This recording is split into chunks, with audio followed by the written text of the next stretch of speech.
The morning of December 4th, 1944, in the South China Sea, Commander Reuben Whitaker stood in the conning tower of USS Flasher, watching through the periscope as a convoy materialized from the pre-dawn haze.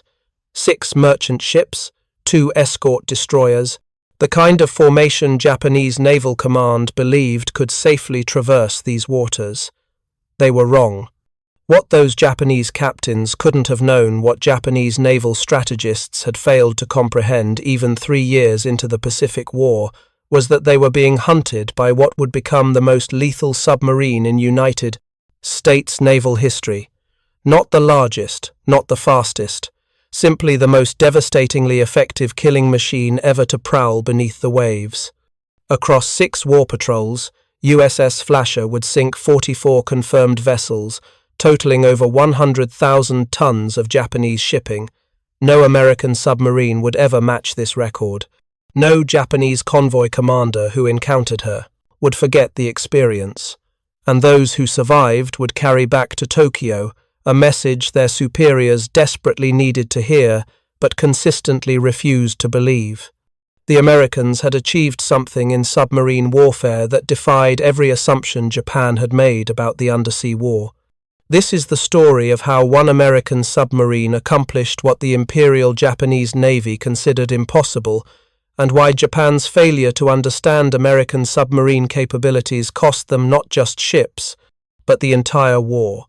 If you're enjoying this deep dive into the story, hit the subscribe button and let us know in the comments from where in the world you are watching from today. In the spring of 1942, when USS Flasher was commissioned at the Electric Boat Company in Groton, Connecticut, Japanese naval planners operated under a set of assumptions about submarine warfare that seemed entirely reasonable given their own experience and doctrine. The Imperial Japanese Navy had built its own submarine fleet around the concept of fleet support large, long-range boats designed to scout for the main battle fleet and engage enemy capital ships. Japanese submarines, like the I-class boats displaced over 2,000 tons surfaced, carried reconnaissance aircraft, and focused their training on torpedo attacks against warships. The idea of systematically hunting merchant convoys struck Japanese strategists as pedestrian, unglamorous work beneath the dignity of the submarine service. This doctrinal blindness shaped everything about Japan's approach to anti-submarine warfare. When the Pacific War began, Japan possessed approximately 6 million tons of merchant shipping tankers, cargo vessels, troop transports, the logistical backbone that would keep their far-flung empire supplied with oil from the Dutch East Indies, rubber from Malaya, rice from Indochina, troops and ammunition for their island garrisons. Japanese naval leadership understood, theoretically, that this merchant fleet was vulnerable, but they fundamentally underestimated both the scale and the sophistication of the American submarine threat. Their assumptions seemed logical based on World War I data and their own limited experience with submarine operations. They calculated that American submarines, operating from distant bases, would achieve perhaps a 4 to 5% hit rate against merchant shipping. They believed their convoy system, modelled loosely on British practices from the previous war, would prove adequate. They assumed that American torpedoes, like Japanese torpedoes, would be temperamental weapons prone to failure. Most critically, they believed their anti-submarine forces, destroyers, escort vessels, patrol craft could effectively counter submarines using sonar and depth charges in daylight conditions, and that merchant ships would be relatively safe traveling in convoy at night when submarines couldn't see to attack. Every single one of these assumptions would prove catastrophically wrong. USS Flasher, designated SS-249, was a Gato-class fleet submarine, representing the matured evolution of American submarine design. She displaced 1,500 tons and 1,700 tons submerged, 311 feet long, 27 feet across the beam. Her hull could withstand depths of 300 feet operationally, with a collapse depth rated at around 400 feet, providing a safety margin that would prove vital in combat. Twin diesel engines generated 5,400 horsepower for surface running, giving her a top speed of 20 knots surfaced, nearly 9 knots submerged on electric motors. But these basic specifications, impressive as they were, barely hinted at the technological advantages built into Flasher's systems. Her conning tower housed an SJ surface search radar that could detect ships at ranges exceeding 10 miles in good conditions, a capability Japanese escorts lacked entirely until very late in the war. This meant Flasher could hunt at night with impunity, tracking convoys the Japanese believed were safe in darkness. Her Mark 1A fire control computer, the Torpedo Data Computer or TDC, could calculate firing solutions with a speed and accuracy that would have seemed like magic to submarine commanders from any previous war. Feed in target bearing, estimated range, estimated speed, and the TDC would continuously update the firing solution, compensating for target movement, own ship movement, torpedo running time, even the slight deflection caused by water currents. Her torpedo tubes, 10 total, 6 forward, 4 aft, fired Mark 14 steam torpedoes. These weapons had been plagued with problems early in the war.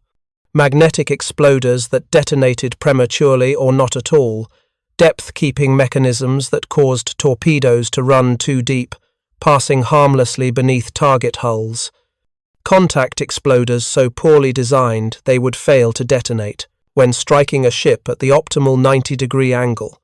By the time Flasher began her first war patrol in 1943, these problems had been systematically identified and corrected. The Mark 14 torpedo now ran true, dove to its set depth accurately, and detonated reliably.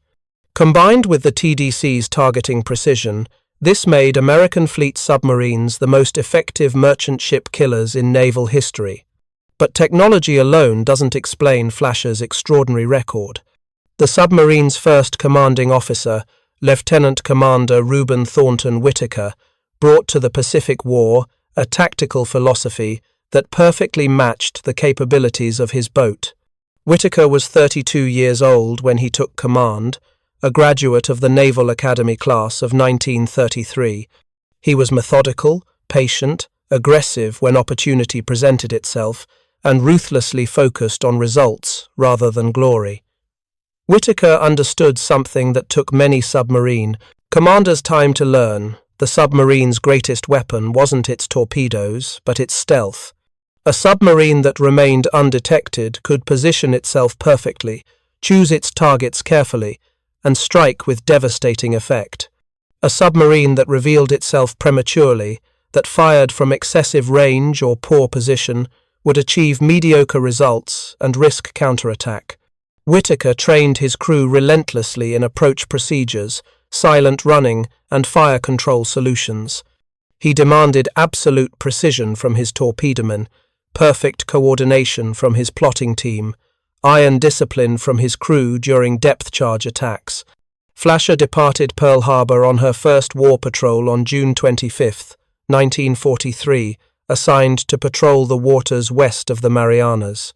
For a new submarine with a green crew, this first patrol served primarily as a shakedown cruise, an opportunity to test systems, train the crew under operational conditions, and learn the rhythms of combat patrolling. Whitaker's patrol report described encounters with several convoys, fired torpedoes at merchant ships, and claimed hits. The tonnage assessment was modest, around 6,000 tons credited. For a first patrol, this represented solid if unspectacular performance. But Whitaker learned invaluable lessons during those 60 days at sea. He discovered that Japanese convoys often sailed in loose formations with inadequate escort coverage. He found that Japanese destroyers, while aggressive once they detected a submarine, often failed to press depth charge attacks with sufficient persistence. He observed that Japanese lookouts, even in daylight, frequently failed to spot periscopes if they were used carefully. Most importantly, he learned that Japanese convoys traveled on predictable routes, at predictable speeds, making interception and positioning relatively straightforward for a submarine with good intelligence and patient tactics. When Flasher returned to Pearl Harbor, on August 23, 1943, Whitaker and his crew debriefed with submarine force intelligence officers. They shared observations about Japanese convoy patterns, escort tactics, and radio procedures. This information fed into the growing body of knowledge that American submarine commanders used to refine their hunting techniques. The Americans were learning, adapting, improving with each patrol. The Japanese, meanwhile, remained locked into doctrine that wasn't working, unable or unwilling to recognize that they were losing the merchant war catastrophically. Flasher's second patrol, beginning October 16, 1943, targeted the Formosa Philippines shipping lanes. This patrol demonstrated the evolution of Whitaker's tactical skills. Rather than simply encountering convoys opportunistically, Flasher now actively hunted specific areas where intelligence indicated high traffic density. Whitaker developed a pattern of submerging at dawn in likely convoy routes, remaining at periscope depth throughout daylight hours, then surfacing at dusk to run ahead of any convoy he'd detected, positioning himself for a night surface attack using radar. This patrol yielded more substantial results. 4 merchant ships confirmed sunk, totaling approximately 18,000 tons. But more significant than the tonnage was the methodology. Whitaker had begun to perfect the approach that would make Flasher legendary. He would detect a convoy visually or by radar, often at ranges of 10 to 12 miles. He would maneuver Flasher into attack position ahead of the convoy's track, closing to optimal torpedo range, typically 1,500 to 2,000 yards. He would fire a spread of torpedoes, usually 3 or 4 each, aimed at a different offset point on the target to compensate for any errors in the fire control solution. Then, critically, he would remain on station if possible, repositioning for follow-up attacks on additional ships in the convoy. Japanese convoy commanders found this relentlessness particularly demoralizing. Traditional anti-submarine doctrine held that after a submarine attacked, it would retreat to evade the inevitable counterattack from escorts. Whitaker often ignored this assumption. If Flasher retained tactical advantage, if the escorts were poorly positioned, or if darkness and radar gave him superior situational awareness, he would press additional attacks, sometimes sinking 2 or 3 ships from a single convoy before finally withdrawing. The third patrol, departing Pearl Harbor on January 3, 1944, brought Flasher to the Luzon Straits and the South China Sea. These waters represented the jugular vein of Japan's empire. Oil from the refineries in Borneo and Sumatra had to pass through these relatively narrow seas to reach Japan's home islands. Rubber, tin, rice, bauxite, all the raw materials that kept Japan's war machine functioning moved through these shipping lanes. American submarine commanders called it Convoy College, because the target density was so high that even inexperienced submarines could find action. For a boat commanded by someone with Whitaker's skill and determination, these waters offered opportunities for unprecedented destruction. On the night of February 4, 1944, Flasher's radar operator detected a large convoy approximately 12 miles distant, bearing north-northwest. Whitaker studied the radar scope at least 8 distinct contacts, possibly more, multiple large vessels with several smaller escorts. Exactly the kind of target American submarine doctrine prioritized.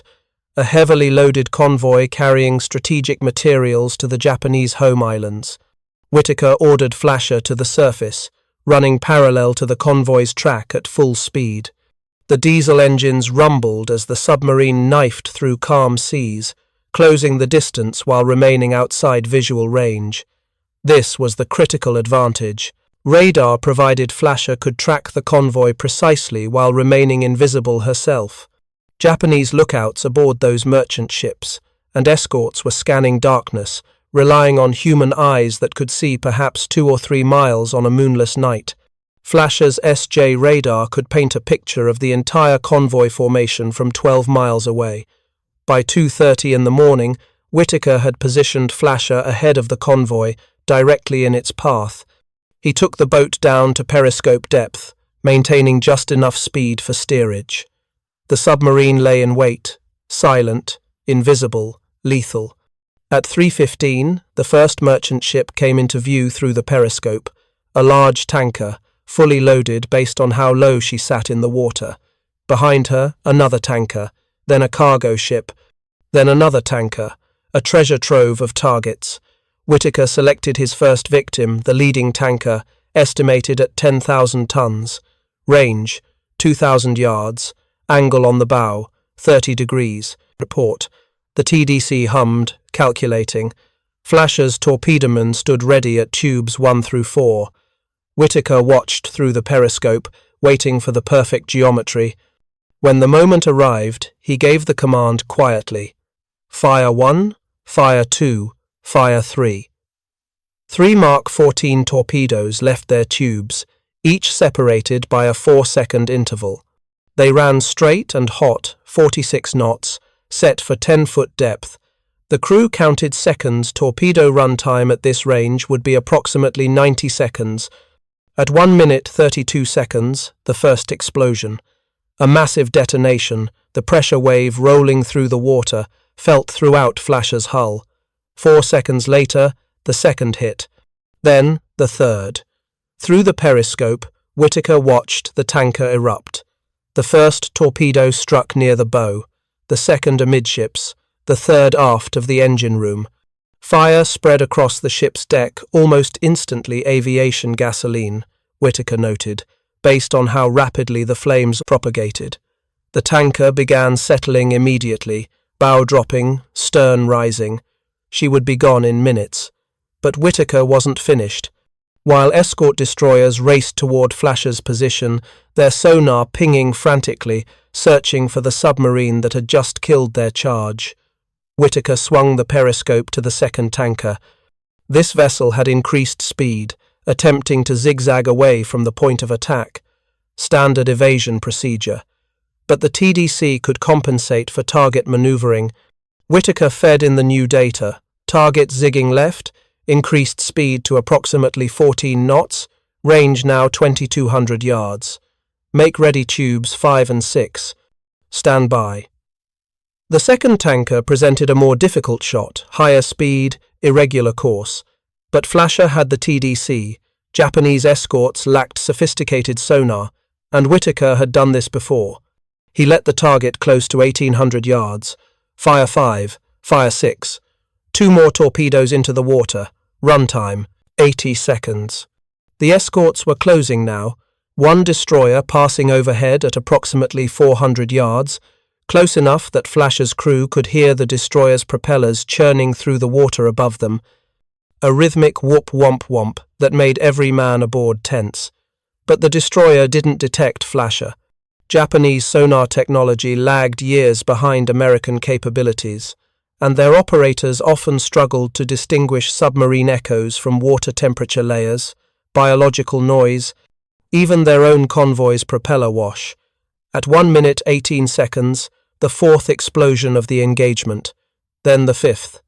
Both torpedoes struck the second tanker near amidships, a double hammer blow that broke the ship's back.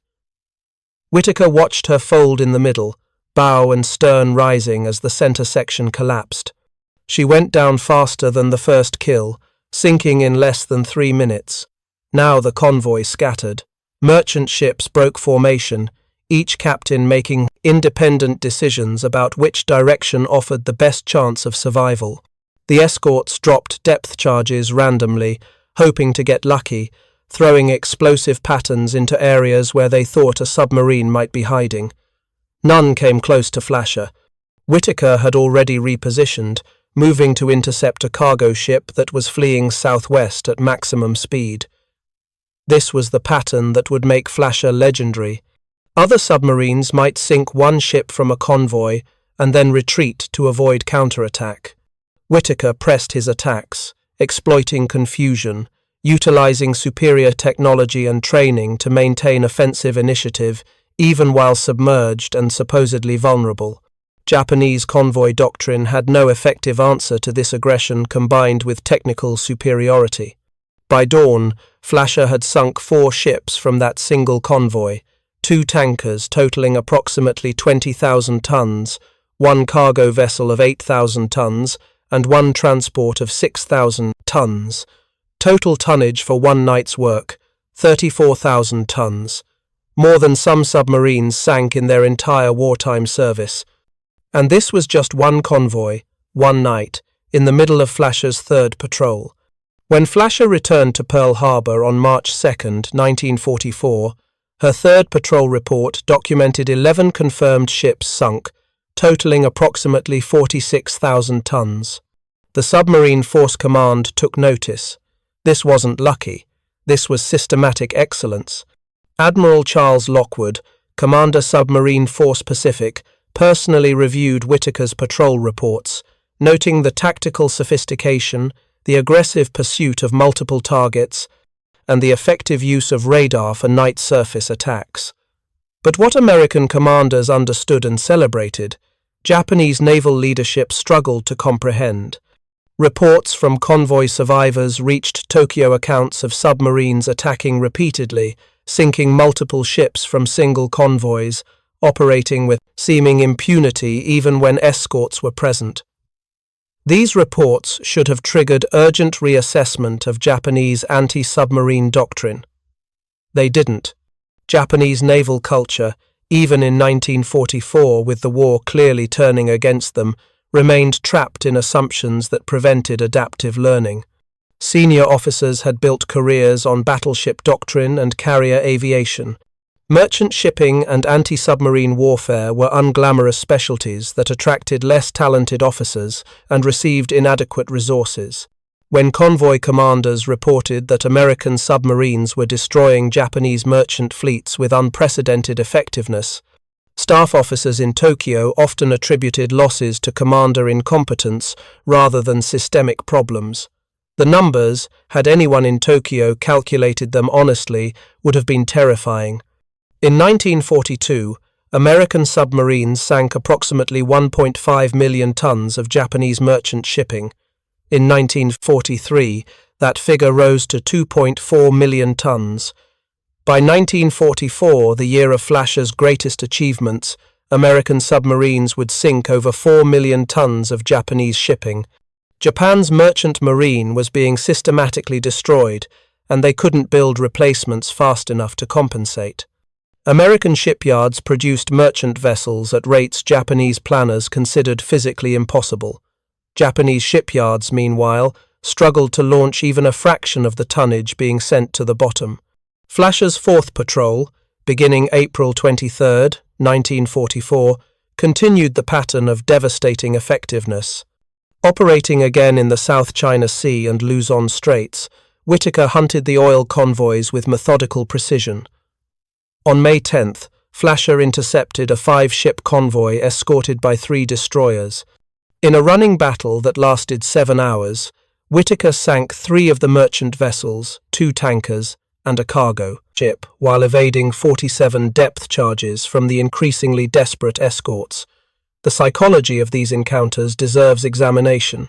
Imagine the perspective of a Japanese destroyer captain responsible for protecting a convoy carrying vital fuel oil to Japan's fleet bases. You've been told that American submarines are dangerous but manageable with proper vigilance and aggressive counterattack. You believe your sonar can detect submarines at reasonable ranges. You trust that depth charges, properly deployed, will kill or drive away any submarine that attacks your charges. Then, in darkness, one of your tankers erupts in flames. Then, another. Then, a cargo ship buckles and sinks. Your sonar operators hear nothing conclusive, possible contacts, uncertain bearings, no solid solution. You order depth charge attacks based on guesswork, dumping explosives into the ocean where you think the submarine might be. The submarine, meanwhile, has already moved, repositioned, and is preparing to sink another of your ships. Your destroyers race back and forth, burning fuel, dropping depth charges, accomplishing nothing. By dawn, half your convoy is gone, and the submarine has vanished. If you find this story engaging, please take a moment to subscribe and enable notifications. It helps us continue producing in-depth content like this. This scenario repeated throughout the Pacific War, but Japanese anti-submarine doctrine evolved remarkably slowly. Part of the problem was technological. Japan lacked radar, lacked sophisticated sonar, lacked the computational fire control systems that made American submarines so lethal. But technology alone doesn't explain the failure. The deeper issue was institutional and cultural. Japanese naval leadership never prioritized convoy defense with the urgency and resources the situation demanded. Even as merchant losses mounted catastrophically, the Imperial Navy continued building battleships and fleet carriers rather than escort, destroyers, and anti-submarine warfare vessels. By mid-1944, Japanese merchant captains sailed in convoys with the understanding that American submarines would likely intercept them, and that their escorts probably couldn't prevent losses. It became a grim calculation of probability which ships would be hit, how many would make it through. Morale among merchant crews declined precipitously. Some ships sailed undermanned because crews deserted rather than face the submarine gauntlet in the South China Sea. Flasher's 5th Patrol, departing Pearl Harbor on August 10, 1944, would be conducted under a new commanding officer. Commander Reuben Whittaker, having completed 4 devastatingly successful patrols, rotated to staff duties. His replacement was Commander George William Grider, who had served as executive officer aboard USS Pollack and had studied Whittaker's patrol reports extensively. Grider inherited a submarine with a legendary reputation and a fastened crew that expected excellence. He would not disappoint them. Grider brought his own tactical innovations to Flasher's already formidable capabilities. Where Whittaker had been methodical and patient, Grider added an element of calculated audacity. He was willing to take risks that other commanders might avoid, pursuing targets into shallow coastal waters, pressing attacks even when tactical circumstances were marginal. On September 16, 1944, operating in waters west of Manila, Flasher detected a heavily escorted convoy carrying reinforcements and supplies to Japanese garrisons in the Philippines. 6 transports, 4 destroyers, 2 patrol boats. Under normal circumstances, such a heavy escort presence would cause submarine commanders to proceed cautiously, perhaps shadowing the convoy, waiting for a better opportunity. Grider attacked immediately. Using a combination of radar tracking and periscope observation, Flasher penetrated the escort screen during pre-dawn darkness, approaching to point-blank range 800 yards before firing. At 800 yards, torpedo runtime is measured in seconds, giving targets virtually no time to maneuver after launch. Grider fired 6 torpedoes in rapid succession, 3 at each of 2 large transports. All 6 torpedoes hit. Both transports, each carrying approximately 5,000 Japanese troops, sank within 10 minutes. The escorts reacted with predictable fury, converging on Flasher's position, dropping depth charges in a concentrated pattern that came closer than any attack Flasher had experienced previously. But Grider had anticipated this response. Before firing, he'd identified an escape route through a gap in the escort screen. Flasher dove to 300 feet and crept away at minimum speed while depth charges detonated overhead, none closer than 200 yards. By the time the escorts realized the submarine had evaded their trap, Flasher had repositioned 3 miles away, preparing for a follow-up attack on the remaining convoy vessels. This aggressive, almost reckless tactical approach characterized Grider's command style. Where Whittaker had excelled at patient positioning and methodical target prosecution, Grider specialized in high-speed approaches, point-blank shots, and daring escapes. Both styles worked brilliantly because both commanders understood Flasher's capabilities and their opponent's limitations. The 5th Patrol culminated on October 12, 1944, when Flasher intercepted what intelligence had identified as a particularly valuable target, a convoy carrying aviation fuel and munitions from Singapore to Manila. This convoy represented exactly the kind of strategic logistics that kept Japanese air forces operational in the Philippines, the fuel that would power the aircraft opposing the American invasion of Leyte, scheduled to begin in days. Grider stalked this convoy for 18 hours, waiting for optimal attack conditions. When the moment arrived, just after midnight on October 13th, Flasher struck with devastating precision. In 3 separate attack runs spanning 4 hours, Grider sank 4 ships from the convoy, 3 tankers loaded with aviation fuel and 1 ammunition ship.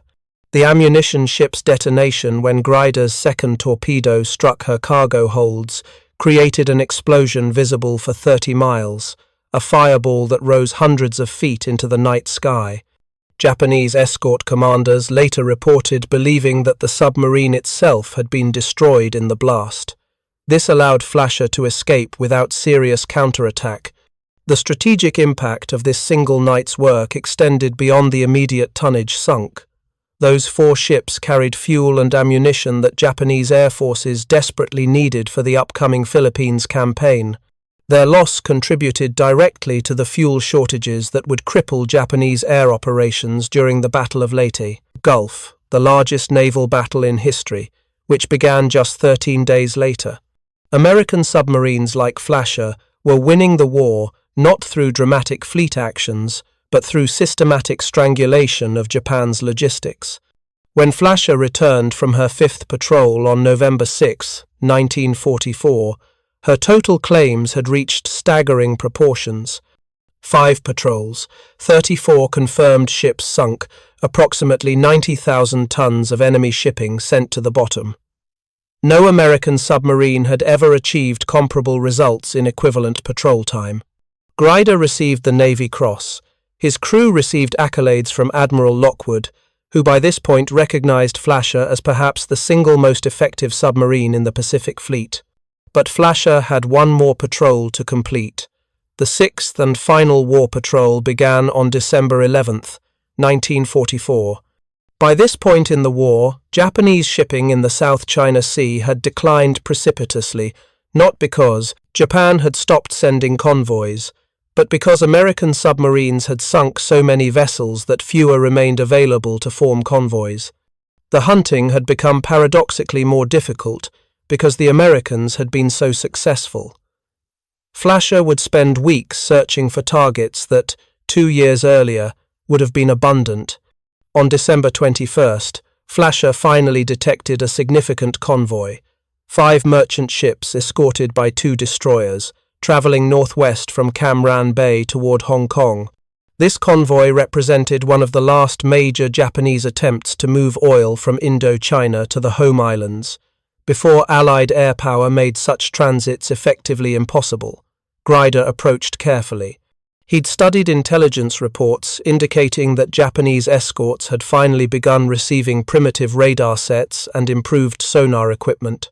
The technological advantage American submarines had enjoyed was narrowing, if only slightly, but experience and training still tilted, overwhelmingly in Flasher's favor. The attack came at dusk on December 22nd. Grider used the fading light to approach on the surface, his low silhouette nearly invisible against the darkening horizon. At 2,000 yards, he fired 4 torpedoes at the convoy's largest tanker. 3 hits, breaking the ship in half. Before the escorts could react, Grider had repositioned and fired 2 more torpedoes at a cargo vessel. Both hit. The cargo ship carrying bauxite ore from Malaya settled rapidly, disappearing beneath the waves in less than 5 minutes. The escorts finally located Flasher and mounted a determined counterattack. For 3 hours, Japanese destroyers pursued the submarine, dropping depth charges, attempting to force Flasher into shallow water where she would be vulnerable. But Grider had evaded depth charge attacks dozens of times across multiple patrols. He knew every trick silent, running at varying depths, using thermal layers to mask the submarine's acoustic signature, creeping away at minimum speed while letting the destroyers pass overhead. By midnight, Flasher had escaped. The convoy's surviving ships scattered, abandoning their planned route, heading for the nearest Japanese-controlled port. The strategic objective, delivering oil and raw materials to Japan, had failed. 2 more ships sunk, thousands more tons of critical supplies lost. On January 4, 1945, Flasher detected her final target of the war, a lone merchant ship, traveling without escort evidence of how completely American submarine operations had disrupted Japanese convoy systems. By early 1945, Japan couldn't assemble enough functional merchant vessels to form properly escorted convoys. Ships sailed independently, hoping to avoid detection through luck rather than protection. Grider approached, submerged in broad daylight. The merchant ship, a medium-sized cargo vessel of approximately 4,000 tons, sailed on a straight course at moderate speed. Through the periscope, Grider could see details of the ship: rust streaks on her hull, improvised camouflage paint, the exhausted slump of lookouts who no longer really believed they could spot periscopes before torpedoes arrived. Flasher fired 2 torpedoes from 1,500 yards, both hit. The merchant ship rolled onto her side and sank stern first, taking with her cargo that Japan's war industries would never receive, sailors who would never reach home, and another small piece of Japan's capacity to sustain the war. This was Flasher's final kill. Her 6th patrol concluded on February 15, 1945, when she arrived at Fremantle, Australia. The patrol report documented 10 ships sunk, approximately 24,000 tons. Combined with her previous 5 patrols, Flasher's final tally stood at 44 confirmed ships sunk, totaling 100,300 tons of Japanese merchant shipping destroyed. No American submarine would ever surpass this record. The strategic significance of USS Flasher's achievements extends beyond simple tonnage statistics. Each ship Flasher sank represented not just steel and cargo but a node in Japan's logistical network. The tankers carried oil that Japanese aircraft and warships required. The cargo vessels transported food that fed Japanese troops on distant islands. The transports moved reinforcements that might have prolonged battles. Every sinking created cascading effects throughout Japan's war economy. By 1945, Japan faced oil shortages so severe that capital ships remained in port to conserve fuel. Aircraft sat grounded because aviation fuel couldn't reach forward airfields. Industrial production declined because raw materials couldn't reach factories. Civilians faced starvation because food imports from occupied territories never arrived.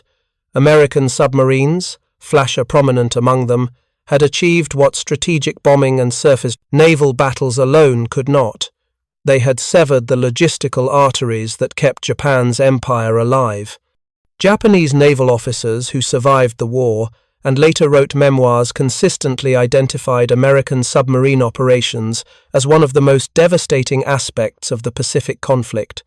Admiral Yoichi Hirose, who commanded convoy escort forces, wrote in his post-war account that Japanese anti-submarine capabilities were primitively inadequate against an opponent who possessed radar, sophisticated fire control, and aggressive commanders willing to press attacks regardless of escort presence.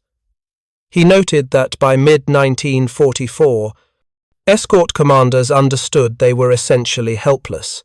They could sometimes drive submarines away temporarily, but they could rarely prevent sinkings and almost never killed attacking submarines. This admission reveals the profound psychological dimension of submarine warfare. Japanese merchant crews and escort sailors went to sea knowing they were likely to be attacked and that their defensive measures would probably fail. This knowledge, the understanding that technological and tactical superiority lay entirely with their opponents, created a form of institutional despair that corroded Japanese naval effectiveness, independent of actual combat losses. Commander George Grider, in his post-war memoir War Fish, reflected on Flasher's final patrols with a mixture of professional satisfaction and moral unease. He wrote that by late 1944, attacking Japanese merchant ships had begun to feel less like combat and more like execution. Japanese vessels often lacked functional radar, traveled predictable routes, maintained inadequate lookouts, and were protected by escorts whose sonar and depth charges posed minimal threat to a well-handled submarine. Grider noted that some of his junior officers questioned whether the one-sided nature of these engagements was consistent with warrior ethics.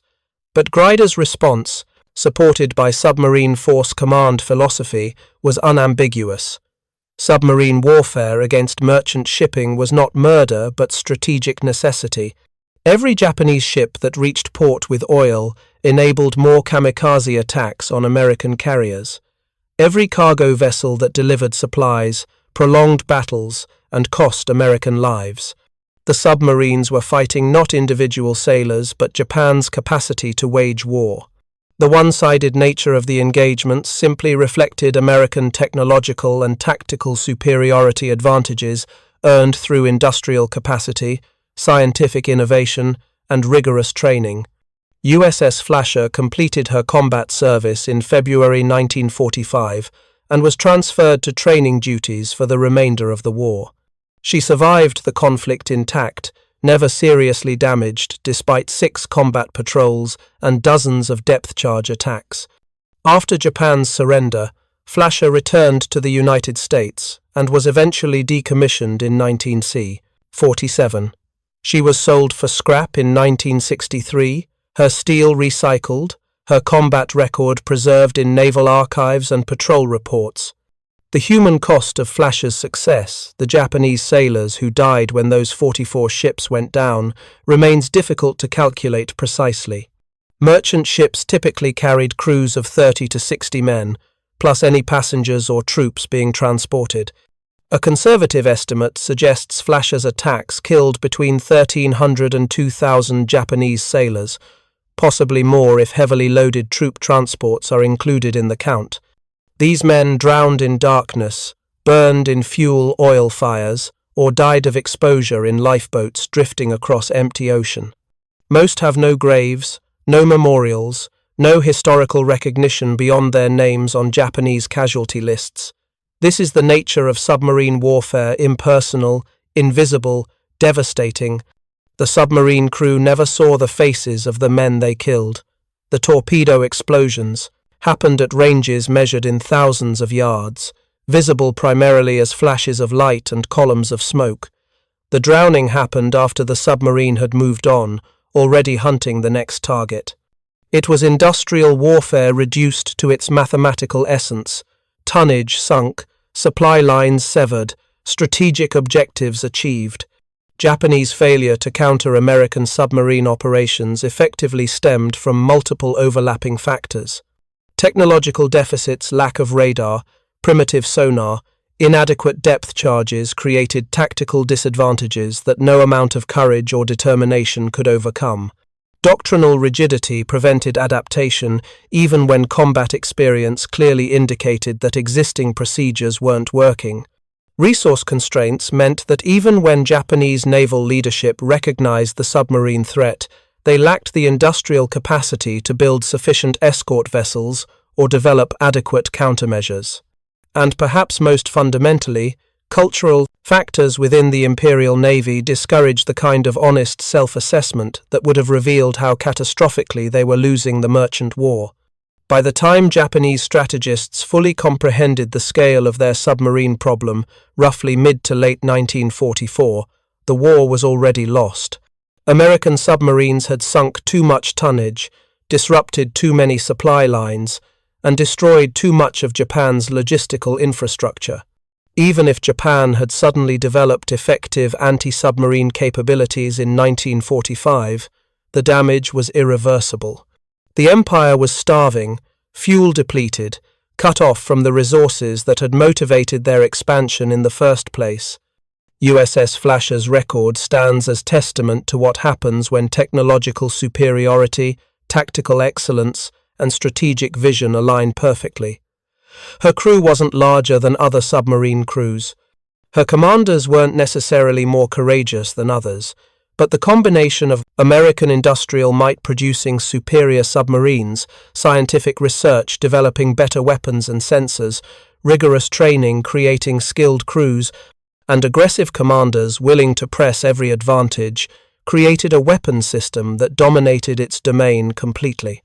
The 44 ships Flasher sent to the bottom represented less than 1% of total Japanese merchant losses during the war. American submarines collectively sank approximately 2,100 Japanese vessels, totaling 8.6 million tons.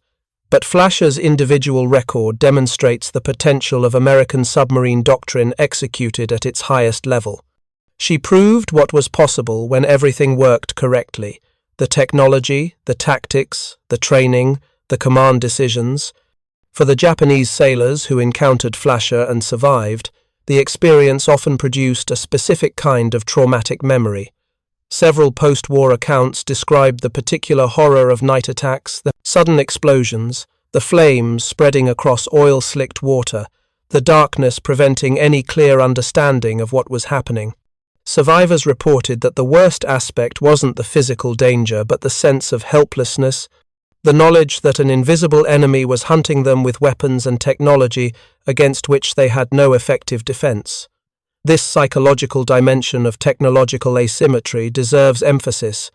Wars are fought by human beings who must process the experience of combat emotionally as well as tactically. When one side possesses overwhelming advantages, when submarines can track convoys by radar in darkness, when torpedoes run true and explode reliably, when escape from counterattack is nearly certain, the side suffering under these disadvantages experiences not just defeat, but demoralization. Japanese merchant crews in late 1944 sailed with fatalistic acceptance of probable death. This psychological surrender preceded military surrender by months. The final irony of USS Flasher's story lies in how little her achievements were known to the American public during or immediately after the war. Submarine operations were classified, patrol reports secret. The dramatic narratives that captured public attention, carrier battles, island invasions, strategic bombing campaigns overshadowed the silent war beneath the waves. Most Americans never learned that submarines had sunk more Japanese tonnage than all other weapons systems combined, or that boats like Flasher had achieved results that defied pre-war expectations of submarine effectiveness. Only in the decades after the war, as patrol reports were declassified and veterans wrote memoirs, did the full scope of American submarine accomplishments become clear. Historians analyzing Japanese logistics recognized that submarine operations had been perhaps the single most strategically decisive element of the Pacific War. Without oil from the Dutch East Indies, without supplies from occupied territories, without the ability to move resources between empire and homeland, Japan could not sustain the conflict, regardless of how bravely their forces fought individual battles. USS Flasher prosecuted this strategic campaign with ruthless efficiency.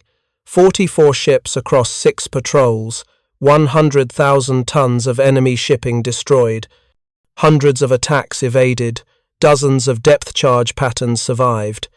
And through it all, not a single American casualty aboard Flasher, a testament to technological superiority, tactical skill, and perhaps an element of fortune that favored the bold and the well-prepared. The submariners who served aboard Flasher returned to peacetime lives carrying memories of actions that had helped win the war, but which they could rarely discuss publicly. They had been warriors in a campaign fought in darkness and secrecy, their achievements measured in tonnage sunk and convoys disrupted rather than territory captured or battles won. They understood, even if the public didn't, that they had participated in something historically significant, the systematic destruction of an empire's ability to wage war. Japan's merchant marine never recovered from losses inflicted by American submarines during World War II. The institutional knowledge, the trained crews, the sophisticated vessels, all were lost. Post-war Japan would rebuild its commercial shipping industry essentially from nothing, using different ships, different crews, different organizational structures. The merchant marine that sailed under the Rising Sun flag in 1941 was destroyed so completely that it ceased to exist as a continuous institution.